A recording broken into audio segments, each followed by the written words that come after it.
What's going on, family? Today you guys asked about how we got our business started, so here it is. Stay tuned. Yeah, we'll return again. This captivity ain't permanent, no. I'm from Jerusalem. Hey, we'll return again. This captivity ain't permanent, no. Sitting on the album that'll change my life. Should I?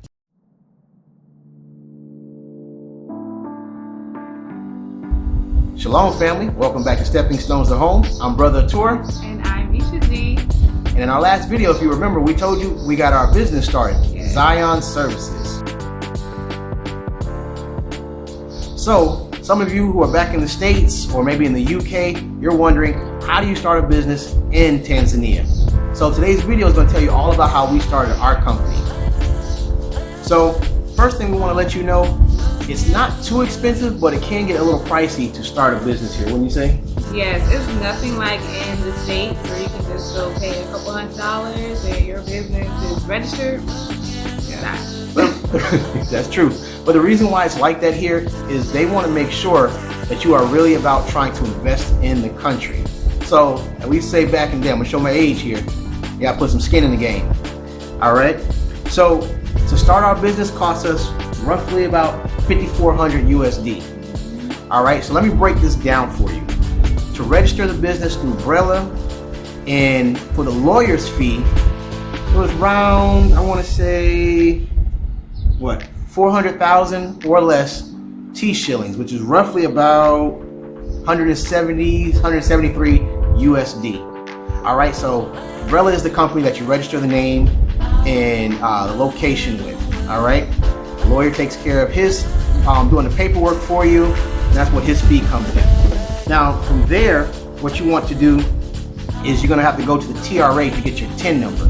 Your TIN number is like your EIN number that we get in the States from the IRS. Now, that is going to run you roughly about 100 USD, which is about 232,000 T shillings.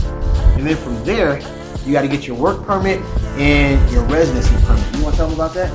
Sure. So, we got some notes here now. For your work permit, first of all, if you are coming with your family, husband, wife, children, the only person that needs to have a work permit is the person that is going to be working in the country.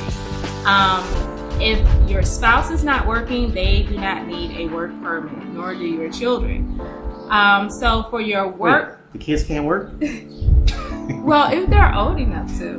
But if they are old enough to and they want to work, they will need to obtain a work permit as well. Yeah. So for a work permit, it is about 1,000 USD per person working. Okay? And once again, if your spouse is not working, they do not need a work permit. Now for residency, everyone in your family will need a residence permit. So for the person that is working, the residence permit is 3,000 USD. However, everyone else in your household who is not working, they can come under you as a dependent. And the dependent residency fee is 50 USD per person. So it is a little pricey, but at least it's not 3,000 per person, right? Whee. I don't even want to think about that. But so for those of you who are asking, why does that person have to get a work permit? Listen, even though we are African Americans, we are still considered a foreigner here. Yes. So you can't come here and just work. You have to have a work permit, meaning the country is giving you permission to work in the country. Hey, we're praying, and we know y'all praying too, that things will change and it won't be like that.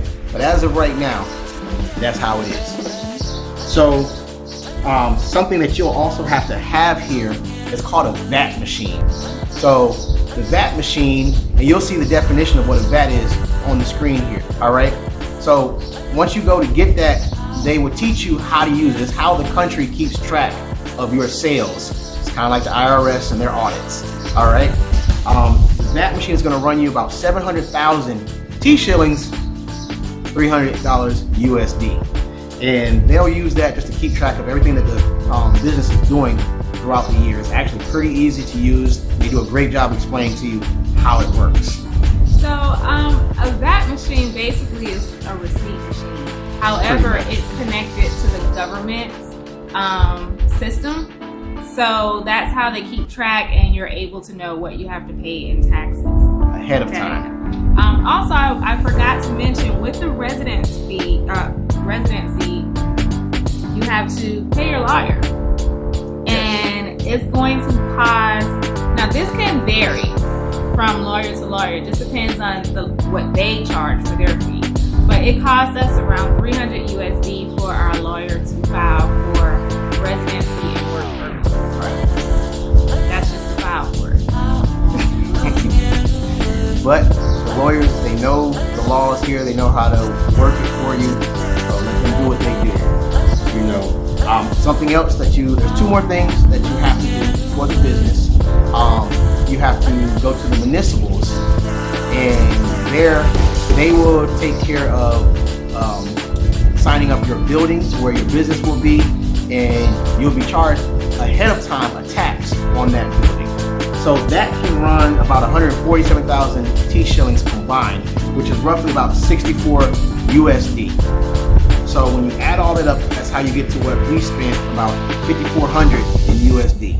Now, I do want to mention the total that you would be paying for that will depend on the size of your building And what type of business you're doing. Yes. Also, we want to remind you guys, reach out to someone here on the continent that has already established their business, so they can put you with a good lawyer that has been dealing with this diaspora, and one that is not going to try to get over on you. Right, because unfortunately,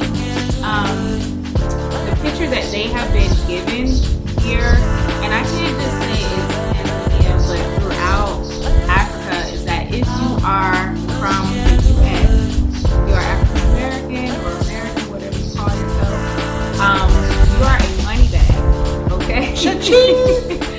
So wait, I just want to say I receive it. I receive it. I will, but not in the way that they look at it. yes, so unfortunately, when it comes down to entertainment, what they show the people here is that we all live like Jay-Z, Beyonce. We're all filthy rich. All of us. We all got Bentley trucks, Rolls Royce trucks, rolling Lambos. Living in mansions, you know, so they will try and charge you an excessive amount of money if you go to the wrong person, okay? If you allow them to. Right. So be very careful, as my husband said, who you go through as your lawyer. Make sure it's somebody recommended by the diaspora who have been very kind and honest with us. If not, you might have a hard time.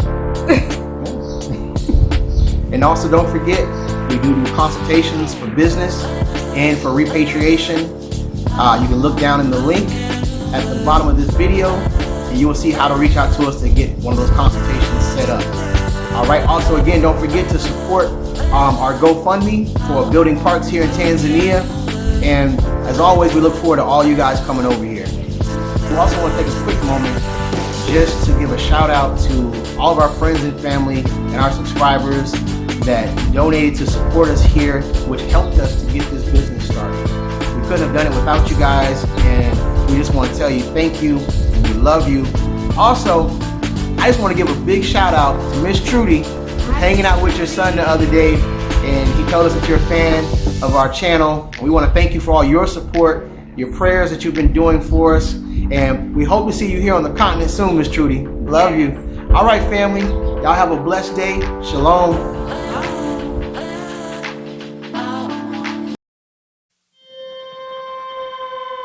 Thank you.